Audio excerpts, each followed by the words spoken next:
Welcome to This Explainer. Today, we're diving into a deeply insightful, honestly kind of bittersweet retrospective from an educator with over 30 years in the game, Jonathan Acuna Solano.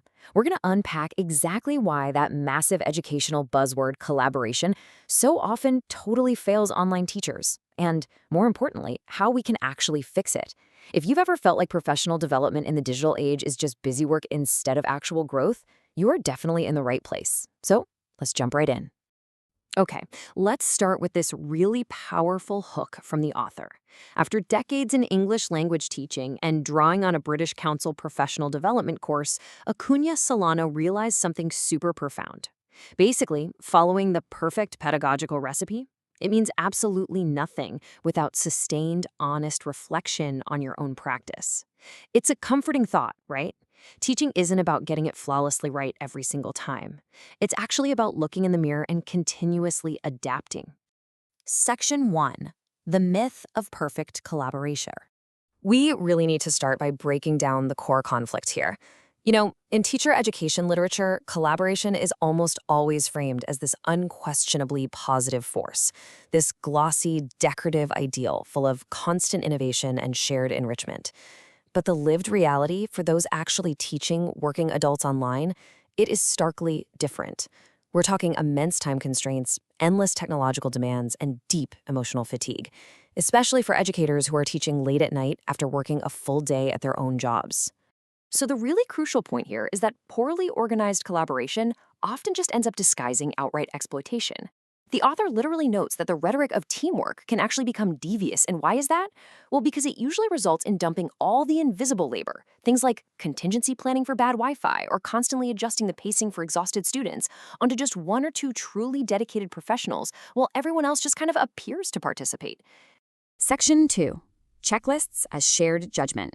Now, let's see how we can actually build a better reality by reframing something as basic and mundane as a checklist. Ask yourself this. When you're evaluating a lesson plan for an online adult class, what are you actually looking for? Are you just checking if the grammar is correct? Or are you taking the time to consider the highly unique emotional and technical barriers that working adults face? Because materials do not function in a vacuum, right? They function in a highly specific, very real context. To tackle that, the author suggests some very specific criteria for adapting resources, particularly those from the British Council, for adult learners. Notice how these are not your standard syllabus checks. We're asking, does this task promote real interaction, or is it just passive screen watching? Can we easily modify it if, heaven forbid, the tech fails? And crucially, does it respect their maturity? We absolutely cannot talk down to adult learners. Here's the thing, a checklist shouldn't just be bureaucratic red tape. Instead, think of it as a landing place or a storage vault for a team's collective wisdom. In a lot of institutions, files just blindly circulate, Someone uploads a worksheet, but nobody actually records why it worked or how it had to be adapted on the fly. A collaborative checklist interrupts that broken pattern. It makes a team's hard-earned evaluation criteria visible and, most importantly, actionable. Section 3. Making pedagogical thinking visible. This part is all about pulling back the curtain on the invisible work teachers do every single day. By engaging in this 6-step British Council planning cycle, teachers actually pool their foresight. Think about it. A class of working adults logging in at 8 p.m. has zero patience for awkward transitions.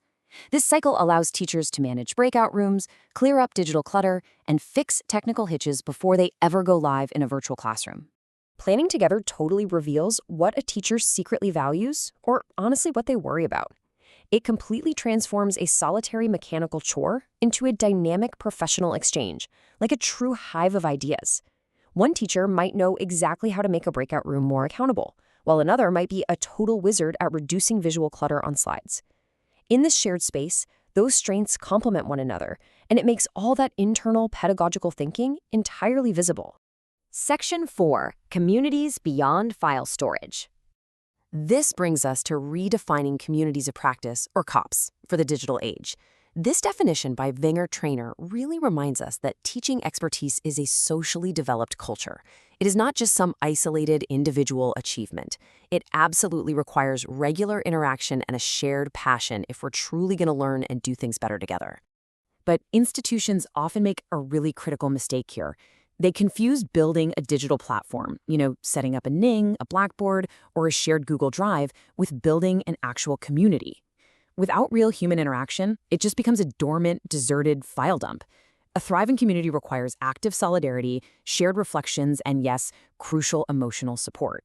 It has to be a professional landing place, not just cloud storage. Section 5. The adult learner factor. It is absolutely vital to understand how the specific context of teaching adults completely shifts this entire collaborative agenda. You cannot just copy-paste K-12 strategies here. Adult learners are squeezing these classes between full-time jobs, caregiving, commuting, the whole shebang. Because of this, teachers have to collaborate on entirely different problems.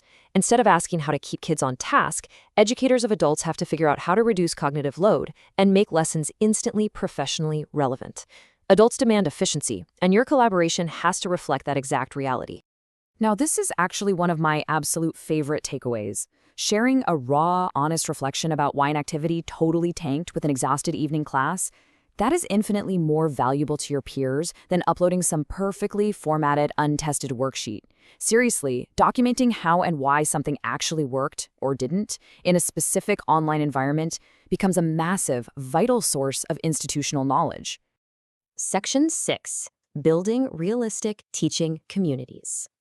Let's bring this all together into an actionable, sustainable solution. Like, how do we actually do this without causing immediate teacher burnout?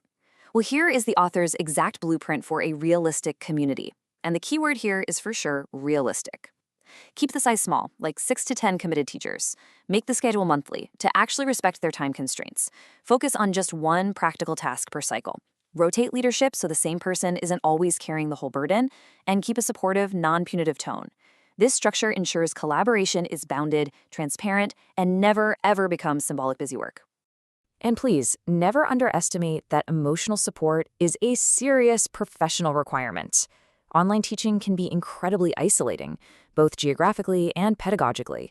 Finding solidarity among a crew of colleagues who truly understand the unique, crazy complexities of online adult education is often the only way to survive. It reminds teachers that having a difficult lesson absolutely does not mean you're a personal failure. As we wrap up this explainer, I really want to leave you with this final provocative thought. Take a hard look at your own professional spaces. Are they grand and performative, secretly relying on the unpaid, invisible labor of a few? Or are they realistic, honest spaces where you and your colleagues can genuinely share your craft and support one another? Really think about that and consider how you can start building your own true crew of practitioners today.